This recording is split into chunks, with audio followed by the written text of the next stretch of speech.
Amaral sonando en el aire de la M1080, nosotros seguimos en Mañanas Informativas. Bueno, y como te anticipábamos hoy tempranito, tenemos del otro lado a nuestro especialista en política internacional, ya lo extrañaba mucho, voy a decirlo públicamente, Mauro Senesi. Buenos días, ¿cómo estás, Mauro? Buen día, Martín, buen día a toda la audiencia. ¿Cómo te trata el viernes? Bien, ya contento, llega el fin de... Sí, ¿no? ¿Se relajás un poco, aflojás hincha o no? Y este noviembre viene complicado por el estudio, así que no es el viernes de todos los años, pero bueno, noviembre se viene agitado. Sí, igual los viernes de este año para mí ya no deberían contar igual. Estás enojado con el 2020. No Sí, sé por qué, no sé sí. por qué, ¿qué te habrá pasado? ¿Un viruchino? ¿Algo que Sí, raro? algo de eso, no sé, algo, viste que hablan cada tanto algo de en la televisión, no sé, yo realmente desconozco. No estás enterado. No. De lo que sí estoy enterado es de lo que pasó en Nagorno-Karabaj. Exactamente. Después de 45 días de duros combates allí, se logró un acuerdo de paz a instancia de Rusia, que fue claramente la potencia que pudo poner control a esa región, y donde claramente hay un ganador que es Azerbaiyán. Después hay otros ganadores indirectos como la misma Rusia o Turquía, y el gran perdedor es Armenia. Tuvo que conceder mucho para lograr este cese al fuego, digamos, y ellos los que esgrimen es que si no se hubiese llegado a este acuerdo, se hubiese perdido prácticamente todo el territorio de Artsakh, como lo dicen ellos en su idioma. Bien. Una pregunta, ¿por qué gana indirectamente Turquía? Porque Turquía tiene una rivalidad histórica, como habíamos mencionado cuando ya comentamos este conflicto que se estaba dando. Turquía tiene un conflicto histórico con Armenia, recordados el genocidio armenio allá a principios del siglo XX, y bueno, históricamente Turquía, como heredera del Imperio Otomano, sigue manteniendo esa rivalidad histórica con un país limítrofe como es Armenia. Y Bien. Ayudó muchísimo militarmente, no solamente diplomática, sino militarmente, con drones y hasta con la fuerza aérea, esgrimen algunos, a Azerbaiyán. Ajá. Entonces se está convirtiendo Armenia o Erdogan, mejor dicho, el mandatario de Turquía, se está convirtiendo en una potencia regional de grandes escalas. Estuvo implicado el año pasado en operaciones en Libia, también entró a jugar fuerte en Siria. Cuando se retiró un poquito Estados Unidos, ahí empezó a jugar, bueno, Rusia ya venía, y también estaba jugando Turquía en Siria, y ahora volcó su mirada militar hacia la región del Cáucaso. Claro, bien, sí, yo me acuerdo en su momento cuando hablábamos de cuando se estaba empezando a desarrollar toda esta problemática, que bueno, se hablaba de que bueno, justamente Rusia no podía permitir que en el patio de la casa se estén peleando los nenes. Exactamente, y no creo que le guste muchísimo que Turquía esté teniendo ese rol que estábamos diciendo que estaba teniendo. Ya tenían algunos puntos de conflicto porque Rusia estaba, ya te digo, en Siria y también en Libia, pero siempre habían logrado, cuando se chocaban los intereses de Turquía y de Rusia en esa zona, siempre lograban algún acuerdo. Hubo incluso visitas bilaterales de Putin a Erdogan o Erdogan a Putin. Claro. O sea, han sido aliados dentro del contexto, e incluso en momentos donde entre ellos podía haber llegado un conflicto, lo solucionaron. Pero bueno, cuando vio que o Putin mejor dicho, vio que Turquía estaba muy implicado en este conflicto, ahí puso sus alertas, y aparte logró algo que no había podido lograr allá en el año 94, cuando se llega al cese, que fue la primera guerra después de la disolución de la Unión Soviética, y es que logra instalar a 2.000 soldados rusos en la frontera entre Armenia y Azerbaiyán. Entonces ahí vemos presencia militar en esta región para reforzar todo. Digamos que esa zona de la frontera de Rusia es la más inestable, porque ahí cerquita en el Cáucaso está Georgia, y que es un estado que era de la Unión Soviética, y está en conflicto permanente con Rusia. Claro. Entonces ahí tener puestos de control y militar refuerza su presencia Vladimir Putin. Claro, sí. Quiero detenerme en algo, porque hablamos de los que quizás pueden tener beneficios, digamos, en forma directa o indirecta, pero a ver, de los perdedores pocas veces se habla, y me interesaría saber qué es lo que pasa con Armenia, porque imagino que no deben estar nada contentos. No, hay protestas incluso con el primer ministro. En el 2018 hubo protestas o revoluciones que se llaman, las revoluciones que se dieron en estas zonas se les decían revoluciones de color, que eran protestas que venían a criticar cómo fue la salida de la Unión Soviética y buscaban gobiernos más pro-occidentales. En 2018 Armenia sufre un cambio político brusco y el nuevo presidente, o primer ministro, mejor dicho, Nikol Pashinyan, todos los apellidos en armenio terminan en Ian, recuérdense en eso, es un dato. Bien, me gustan los datos, Así como los españoles son EZ la gran mayoría, bueno, los apellidos armenios suelen terminar en Ian, acá hay una gran diáspora armenia, y bueno, este primer ministro llega en el 2018 y vuelca su mirada. Armenia siempre fue un aliado histórico de Rusia, pero ahora había empezado a buscar o a tender puentes con la Unión Europea.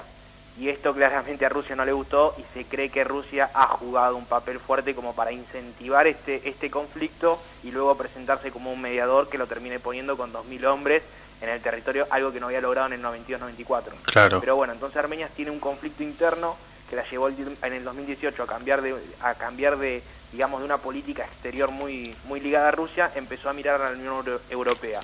La Unión Europea la dejó un poco solo en este conflicto y va a tener que volver a recausar sus relaciones con Rusia, como fue históricamente.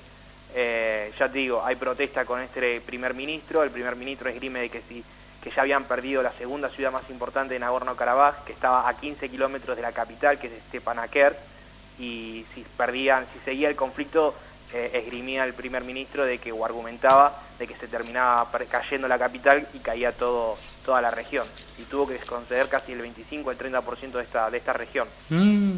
Sí, fue durísima la pérdida, fue muy dura. Sí, bastante por lo que veo. Bueno, muy sola y aislada prácticamente en sus relaciones internacionales. Claro. Aparte que tiene también ya la desventaja de que Azerbaiyán es un gran exportador de petróleo, cosa que y se ha enriquecido muchísimo en los últimos 20 años, cosa que Armenia no tiene esas ventajas económicas que sí tiene su vecino, o ahora enemigo, podríamos decirle. Sí, buenos vecinos, digamos, sí. Sí, la verdad, sí, para tener amigos así. Limpiar el desperdicio del perro. Claro, y otro país que ahí podría haber jugado un rol, pero también tiene sus propios conflictos internos, es Irán. Irán, enemigo de Turquía, claramente es un aliado en lo político o en lo diplomático de Armenia, pero el problema de Irán es que tiene 12 millones de población azerí en el norte de su país. Entonces, meterse en un conflicto contra Azerbaiyán cuando ellos tienen un montón de población de origen de Azerbaiyán, le podría haber generado un conflicto interno importante. Entonces, claro. Irán no se puede meter y ser un aliado más fuerte de Armenia. Claro, no sería un buen juego, digamos, no sería una buena movida. Es un juego de ajedrez y cada uno mueve los peones según sus intereses. Claro, pero bueno, pero llegaron a mover la reina. Claro, y Armenia es el gran perdedor y queda solitario y nuevamente atado a los designios de Moscú, que donde Moscú vio que Armenia miraba para la Unión Europea o para Occidente, le jugó esta mala pasada, a mi entender, y bueno, y ahora se esgrime como el gran jugador y que pone control o coto, digamos, como dirían nuestras madres, pone coto en la región. Claro, y sí, hay que poner un poquito de orden también, bien, y quiero destacar esto de la tensión social que, bueno, justamente se está desarrollando en Armenia. No estamos muy lejos nosotros los latinoamericanos de esto. Exactamente, la semana pasada fue una semana movidita para Perú, para un país muy amigo nuestro, aliado histórico, y bueno, han destituido al presidente. Ya vienen con una crisis política desde el año 2017 con la asunción de Kuczynski y que no pudo terminar su mandato. Lo había sucedido Vizcarra, que fue el presidente que ahora en esta semana lo han destituido, y asume el poder quien era el presidente del Congreso, que se llama Manuel Merino. Bien, ¿por qué lo destituyeron? Vos sabés que los últimos 6 presidentes del Perú están todos implicados por causas de corrupción, y todos ligados salvo Fujimori, pero todos ligados con la causa Odebrecht, que en Brasil se la conoce como el Lavallato Odebrecht. Era una gran empresa constructora del Brasil que había logrado o conseguido muchas obras en América Latina, pero en Perú particularmente se le acusó de estar sobornando a los políticos para poder ganar las licitaciones. Salpicó a toda la élite política del Perú. Ya vienen con Alejandro Toledo, que está en estos momentos encarcelado en Estados Unidos. Perú le pide que lo extraditen al Perú, valga la redundancia, para poder enjuiciarlo en el Perú. Pero Alan García, un presidente que había sido presidente en los 80, después volvió en el 2000, también fue acusado de corrupción por estos casos. Lamentablemente el destino que sufrió Alan García, se terminó suicidando cuando la policía lo fue a arrestar a su domicilio, un final trágico. Y Ollanta Humala, un presidente que al principio había amagado con insertarse a la centroizquierda latinoamericana allá por el año 2000, con Hugo Chávez, con Cristina, con Evo, con Correa.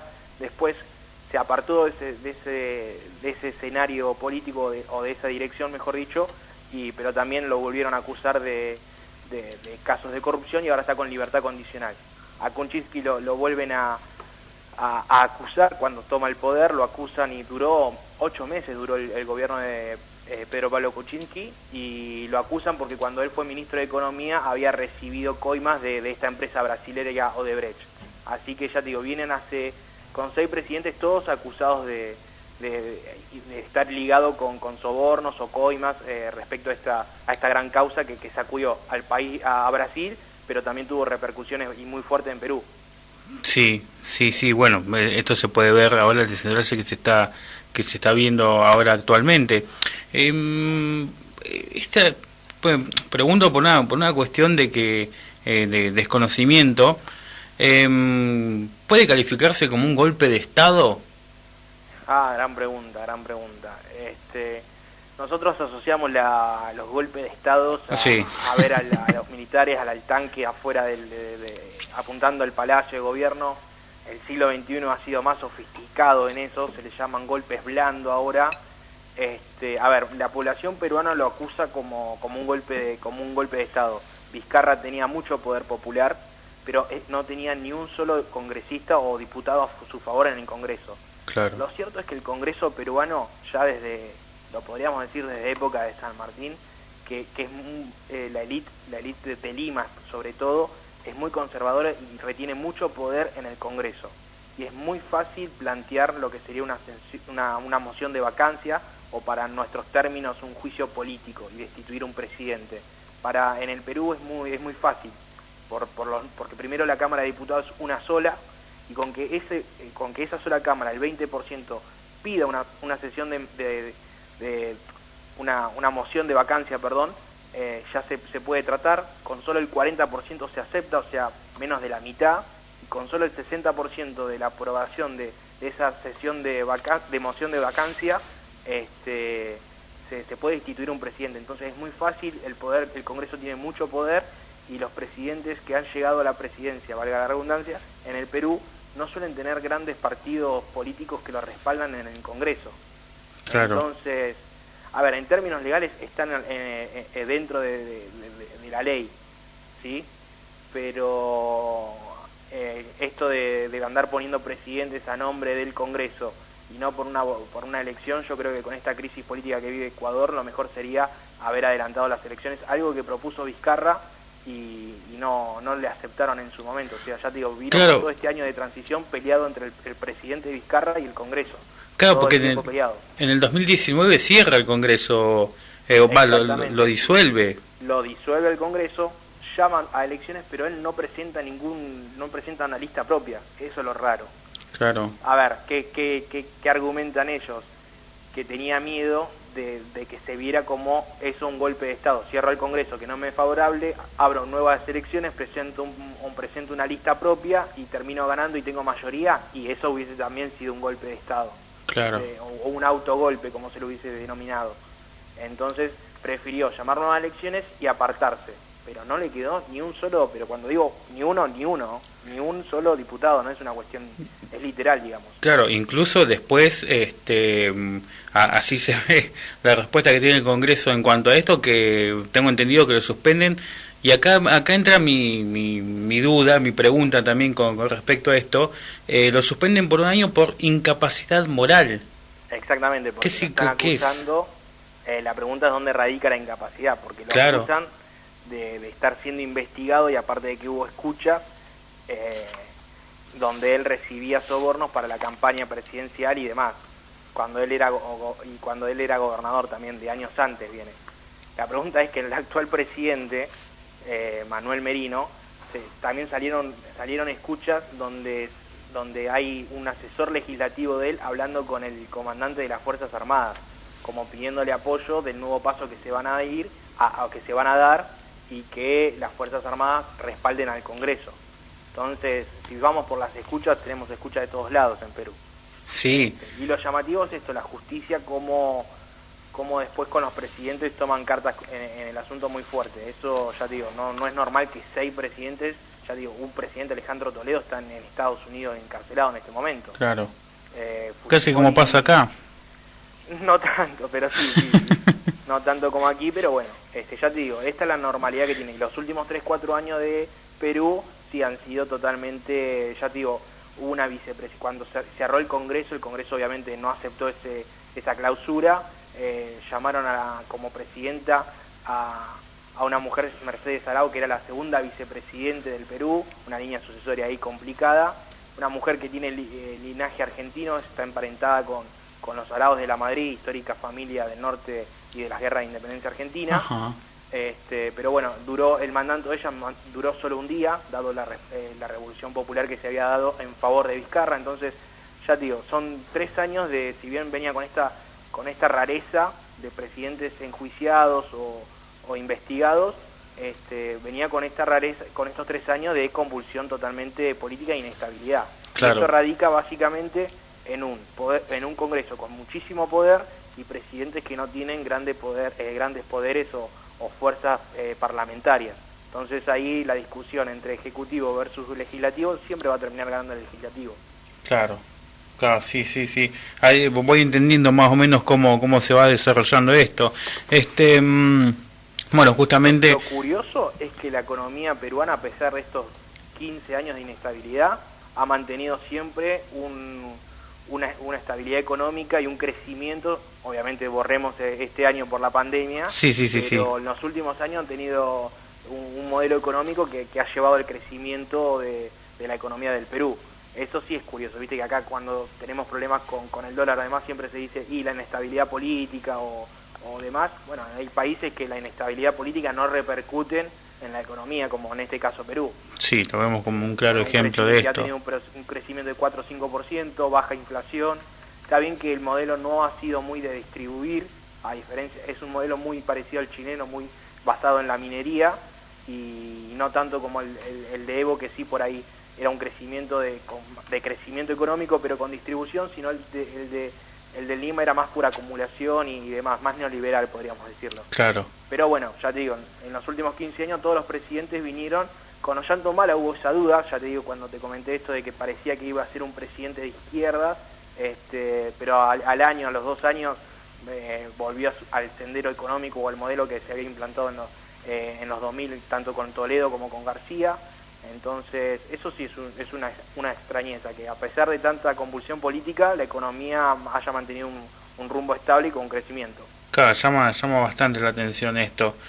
Y también algo que me llama la atención es que esta moción para destituirlo salió por unos audios en donde pide justamente Vizcarra que mienta en una pesquisa con los presuntos contratos irregulares a un cantante. Hola. Hola. ¿Se escucha? Ahí hola. Me parece que lo perdimos. Yo te escucho bien. No.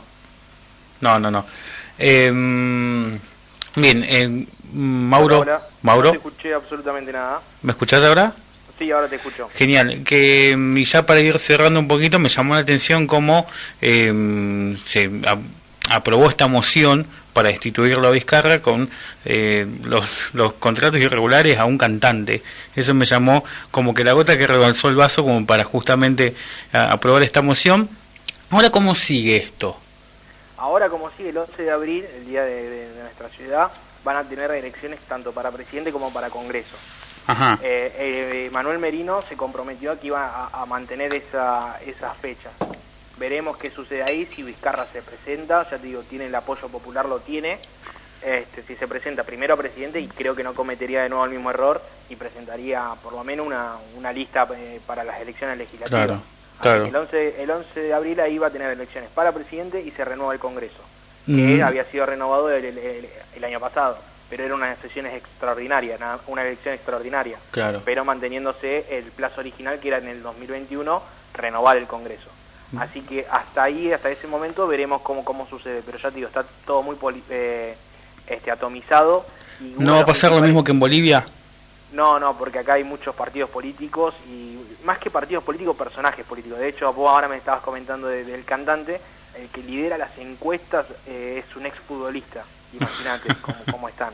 Claro, sí. Pero bueno, los últimos años la gran candidata había sido Keiko Fujimori, hija de Fujimori, pero bueno, con el apellido que tenía detrás no le fue fácil llegar a la presidencia, pero sí tenía un grandísimo control del Congreso, que fue lo que generó toda esta inestabilidad en los últimos años. Claro. O sea, el Congreso lo estaba manejando el Fujimorismo, digamos.